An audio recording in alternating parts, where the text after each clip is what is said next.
आज पटना के लिए बड़ा ही राजनीतिक रूप से गंभीर दिन रहा। राजनीतिक तापमान सुबह से ही पटना में हाई रहा।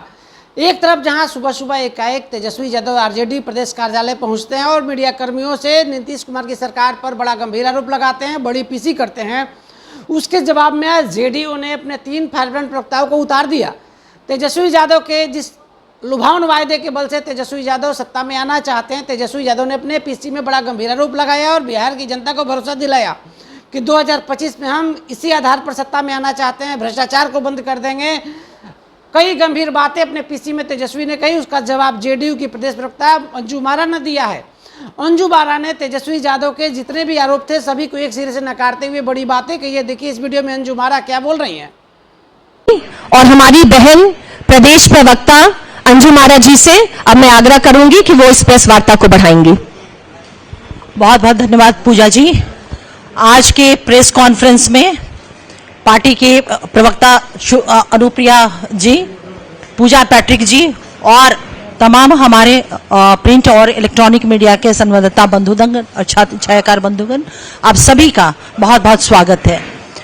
जैसा कि अनुप्रिया जी ने और पूजा जी ने आपको ब्रीफ कर दिया कि माननीय मुख्यमंत्री नीतीश कुमार जी की सशक्तिकरण नीति रही है, वेमेन एम्पावरमेंट की दिशा में जो काम उन्होंने किया है उसको लेकर के कल महिला संवाद रथ 600 डिजिटल रथ को माननीय मुख्यमंत्री जी ने हरी झंडी दिखा करके रवाना किया।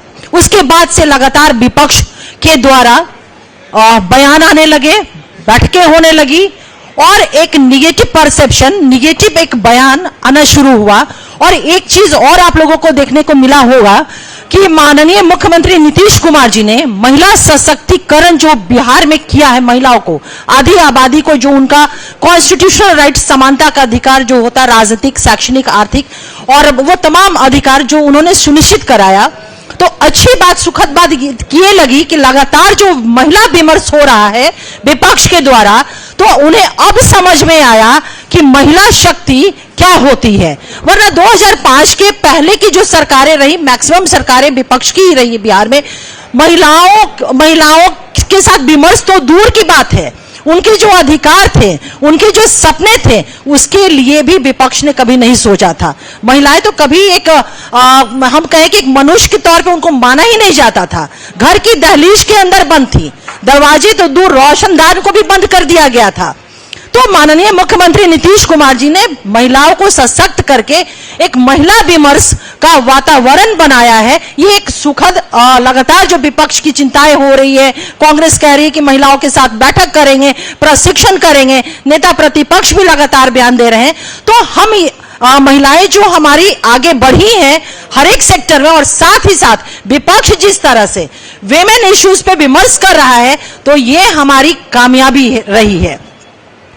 अभी अनुप्रिया जी ने आपको बताया कि जो रथ रवाना हुए, 600 रथ रवाना हुए डिजिटल रथ, वो 60 दिनों में 2 करोड़ बिहार की महिलाओं से संपर्क स्थापित करेंगे, संवाद स्थापित करेंगे और वो जानना चाहेंगे, जिसमें जीविका दीदी भी होगी, महिला दीदी भी हमारी होंगी, ममता दीदी भी होंगी, तमाम वो महिलाएं होंगी जो समाज को योगदान दे रही हैं, समाज में वो आगे बढ़ रही हैं। और आम महिलाओं से भी कि जो कल्याणकारी योजनाएं 2005 के बाद से माननीय मुख्यमंत्री नीतीश कुमार जी की चली हैं, जिससे एक महिला सशक्तिकरण स्पष्ट तौर पे महिलाओं का लाइवलीहुड में परिवर्तन हम लोग को स्पष्ट तौर पे देखने को मिला है। तो और उन योजनाओं को किस तरह से हम और ज्यादा प्रभावी ढंग से पहुंचा सकते हैं या उनके क्या सुझाव हैं, क्योंकि इसके पहले तो महिलाओं के साथ विमर्श ही नहीं होता था, उनका राय लेना भी उचित नहीं समझा जाता था। और आप इस बात को देखेंगे कि माननीय मुख्यमंत्री नीतीश कुमार जी की अनेकों यात्राएं उन्होंने किया है, बिहार के आवाम के बीच में जाकर के संपर्क स्थापित किया है, उनसे संवाद स्थापित किया है। और जो बातें, जो फीडबैक मिली है, वो पटना आकर के अपने सेक्रेटेरिएट के माध्यम से नई कल्याणकारी योजनाओं का निर्माण हुआ है, संस्थागत ढांचों का निर्माण हुआ है, लोक शिकायत निवारण अधिनियम अगर हम बात करें तो उसी के एक बहुत बड़ी वो कानून हमारी देन है। तो हमारा ये कहना है कि माननीय मुख्यमंत्री नीतीश कुमार जी ने जो बिहार में विमेन एम्पावरमेंट की दिशा में काम किया है, तो बिहार विमेन एम्पावरमेंट को लेकर के फॉलोअर स्टेट नहीं बल्कि लीडर स्टेट के तौर पे है। और इसके बहुत सारे एग्जाम्पल है, जैसे मैं कुछ आंकड़े आपको देती हूं कि हम कहां कहां लीड किए हैं राष्ट्रीय स्तर पर। जीविका समूह है 1,30,00,000 देश में सबसे ज्यादा जीविका समूह बिहार में है, महिला सशक्तिकरण की दिशा में ये, और राष्ट्रीय रैंकिंग में बिहार जीविका समूह को लेकर के नंबर 1 पर है। पंचायतों में महिलाओं को आरक्षण जो 50% मिला, उसका परिणाम ये हुआ कि हमारी महिलाएं ना सिर्फ 50% सीट पे बल्कि उससे ज्यादा सीटों पर हुई, और ये जो है राष्ट्रीय रैंकिंग में बिहार नंबर 1 पे है। और जब हम कहते हैं कि लीडर स्टेट है ना, तो छत्तीसगढ़ इस 50% हमारे आरक्षण की जो पॉलिसी रही उसको छत्तीसगढ़ स्टेट ने अपनाया। जीविका को आंध्र प्रदेश ने अपनाया। पंचायती प्रधानमंत्री आवास योजना में महिला लाभार्थी जो होती है, बेनिफिशियरी होती है, वो राष्ट्रीय रैंकिंग में बिहार दूसरे नंबर पे है, और इसको अपनाने वाला स्टेट जो है वो उत्तर प्रदेश है।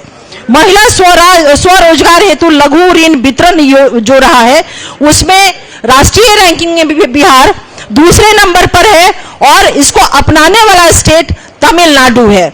महिला उद्यमी एसएचजी, जिसको हम स्वयं सहायता समूह सेल्फ हेल्प ग्रुप के नाम से जानते हैं, इसमें राष्ट्रीय रैंकिंग पे बिहार नंबर 1 पर है, और इस हमारी इस योजना को अपनाने वाला राज्य महाराष्ट्र है। बाल विवाह दर में भारी गिरावट आई बिहार में सामाजिक क्षेत्र में, और इसको जो हमारी पॉलिसी रही है बाल विवाह को रोकने को लेकर के, उसको पश्चिम बंगाल ने अपनाया है। कन्या उत्थान योजना लाभार्थी योजना, इसमें जो राष्ट्रीय रैंकिंग में हम नंबर 1 पर है, और मध्य प्रदेश ने हमारी एजुकेशन पॉलिसी जो बच्चियों को लेकर के रही, महिलाओं को लेकर के रही, उसे मध्य प्रदेश स्टेट ने अपनाया है। 8वां नंबर पे मुख्यमंत्री बालिका साइकिल योजना। आप जानते हैं कि यह योजना न सिर्फ राष्ट्रीय स्तर पर बल्कि वैश्विक स्तर पे भी शोध का विषय, विमर्श का विषय, और शोध के लिए टीम भी यहां आई थी कि किस तरह से साइकिल योजना जो नीतीश कुमार जी की रही, बिहार की बेटियों के अंदर आत्मबल, उनमें निर्णय लेने की और नेतृत्व करने की क्षमता पैदा किया। तो इस योजना को हमारा पास का स्टेट झारखंड है, उसने अपनाया, और राष्ट्रीय रैंकिंग में बिहार नंबर 1 पर है। सार्वजनिक वितरण प्रणाली, जिसको डिजिटलीकरण कहते हैं, वो राष्ट्रीय रैंकिंग में हम 4थे नंबर पर है, और छत्तीसगढ़ ने इसको अपनाया है। और वो कौन से क्षेत्र में? खाद्य सुरक्षा क्षेत्र में। जनधन महिला खाता धारक जो जनधन योजना हमारी थी, उसमें राष्ट्रीय रैंकिंग में बिहार 3रे नंबर पर है, और इसको उत्तर प्रदेश ने अपनाया है, और यह जो है वित्तीय समावेशन की तरफ इंगित करता है। ग्रामीण आजीविका मिशन में सक्रिय महिला नंबर 1 पर बिहार यहां पर भी है राष्ट्रीय स्तर पर। उड़ीसा ने इसको अपनाया है। प्रधानमंत्री मातृ वंदन योजना बेनिफिशियरी जो हमारी है, वो राष्ट्रीय रैंकिंग पर इस योजना को लेकर के बिहार दूसरे नंबर पर है, और राजस्थान ने हमारे इस सिस्टम को, हमारे इस प्रणाली को अपनाया है। One stop crisis centre, Nirbhaya के बाद आप लोगों ने देखा होगा कि जिस तरह से पूरे देश में विमेन रिलेटेड जो ऑफेंस थे, हिंसा थे, उसको लेकर के निर्णय हुए, उसी निर्णय के तहत वन स्टॉप क्राइसिस सेंटर का भी निर्माण हुआ। बिहार, आपको खुशी होगी इस बात को जानकर के कि विमेन जो वायलेंस है उसको लेकर के हमारी सरकार बहुत ही सजग और बहुत ही संवेदनशील, और वैसे अपराधों के ऊपर इमीडिएट कार्रवाई करने वाली संवेदनशील हमारी सरकार है। और इस मामले में भी बिहार राष्ट्रीय स्तर पर रैंकिंग में दूसरे नंबर पर है, और हमारे उस तौर तरीके को, हमारे उस एग्जीक्यूशन की पॉलिसी को उत्तर प्रदेश ने अपनाया है। महिला शौचालय निर्माण, जिसे हम एसबीबी कहते हैं, स्वच्छता से जुड़ा हुआ यह योजना है हमारी। राष्ट्रीय रैंकिंग में बिहार 3रे नंबर पर है, और जिस तरीके से हमने इस 3रा रैंकिंग हासिल किया है, उसे गुजरात ने अपनाया है। ग्रामीण महिलाओं में के पेयजल कनेक्शन को लेकर के बिहार राष्ट्रीय स्तर पर दूसरे रैंकिंग पर है। जल आपूर्ति से संबंधित योजना है, और हरियाणा ने इसे अपनाया है। हम लीडर स्टेट के तौर पे हम हैं यहां भी। डिजिटल साक्षरता में महिलाओं की भागीदारी जो डिजिटल समावेशन की तरफ इंडिकेट करती है, यह कर्नाटका ने अपनाया है, और राष्ट्रीय स्तर पर हम 3रे नंबर पर है। इसमें 2 और है हमारा, जिसमें हम लीडर स्टेट के तौर पर राष्ट्रीय स्तर पर स्थापित हुए हैं। वो है पोषण अभियान लाभार्थी महिलाएं, पोषण से जुड़ा हुआ है। आईसीडीएस का यह मासिक रिपोर्ट से यह प्राप्त हुआ है, और मध्य प्रदेश ने इसे अपनाया है। महिला हिंसा रिपोर्टिंग में वृद्धि, दिल्ली ने इसे अपनाया है और हम राष्ट्रीय स्तर पे 5वें में, और कृषि में महिलाओं की भागीदारी ये एक बहुत ही महत्वपूर्ण है कि कृषि एक ऐसा क्षेत्र था जो माना जाता था कि वो पुरुषों से जुड़ा हुआ है, लेकिन नीतीश कुमार जी की, माननीय मुख्यमंत्री नीतीश कुमार जी की महिला सशक्तिकरण ओवरऑल डेवलपमेंट की जो पॉलिसी रही, मुकम्मल पॉलिसी रही, उसमें कृषि सेक्टर भी अनछुआ नहीं रहा। यहां भी बिहार की महिलाओं ने जो काम किया है कृषि विभाग को लेकर के, कृषि के सेक्टर में राष्ट्रीय स्तर पर बिहार 4थे नंबर पे रैंकिंग में है और पश्चिम बंगाल ने इसे अपनाया है। तो बिहार ने महिला सशक्तिकरण के कई क्षेत्रों में राष्ट्रीय स्तर पर अग्रणी स्थान हम लोगों ने प्राप्त किया है, जो दिखाता है कि माननीय मुख्यमंत्री नीतीश कुमार जी की महिला एम्पावरमेंट को लेकर के जो पॉलिसी थी, किस तरह से वो धरातल पर फलीभूत हुई है। मैं पूछना चाहती हूं कि कांग्रेस से, कि कांग्रेस प्रेस कॉन्फ्रेंस करती है, भ्रष्टाचार पे बोल रही है, पलायन पे बोल रही है, और भी महिला संवाद पर अगर वो बोल रही है, तो मैं पूछना चाहती हूं कि राष्ट्रीय जनता दल के नेता के साथ बैठ करके क्यों नहीं प्रेस कॉन्फ्रेंस कर रहे हैं? क्यों नहीं आप इस विषय पे बोल रहे हैं? चारा घोटाला, अलकतरा घोटाला, डर गए हैं क्या कि कहीं बैठेंगे तो दामन, उनके भी दामन पे इसका छींटा ना पड़ जाए? कांग्रेस की जो भ्रष्टाचार की बातें रही हैं, एक तरफ तो केजरीवाल जी को वो कहते हैं, केंद्र का जब चुनाव होता है, लोकसभा चुनाव होता है, तो केजरीवाल जी इनके लिए ईमानदार व्यक्ति बन जाते हैं, लेकिन जब विधानसभा का चुनाव होता है तो कांग्रेस की सरकार, कांग्रेस वहां पर केजरीवाल जी को बेईमान कहती है, भ्रष्टाचारी कहती है।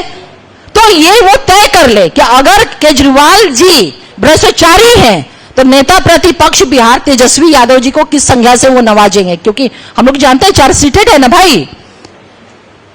बोल रहे थे अभी थोड़ी देर पहले प्रेस कॉन्फ्रेंस में नेता प्रतिपक्ष महिला संवाद पे बोल रहे थे, निगेटिव नैरेटिव सेट करने की कोशिश कर रहे थे, कह रहे थे कि पैसों की ये बर्बादी है। निश्चित रूप से उन्हें लगेगा, महिलाओं पे खर्च किए गए पैसे उनको बर्बादी लगेगी, महिलाओं के लिए जो कल्याणकारी योजना है उनको बर्बादी लगेगी, महिलाओं के लिए हो रहे काम, विकास परक काम, उनके लिए निश्चित रूप से बर्बादी लगेगी, क्योंकि उनके लिए महिला का मतलब सिर्फ अपने परिवार की महिलाओं का सशक्तिकरण और अपने परिवार की महिलाओं का विकास है, इसके अलावा कुछ भी नहीं।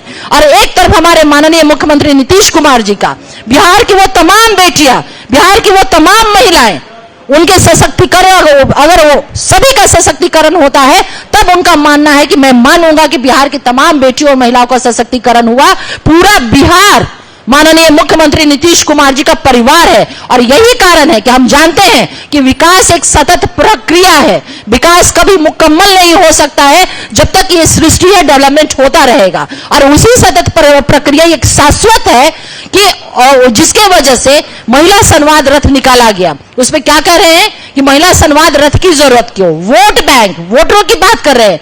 माननीय मुख्यमंत्री नीतीश कुमार जी ने कभी भी वोटों की चिंता नहीं की, बल्कि उन्होंने वोटरों की हितों की चिंता की है। और ये कोई कहने की बात नहीं है, ये वेल नोन फैक्ट है, ये स्थापित है, ये साबित सत्य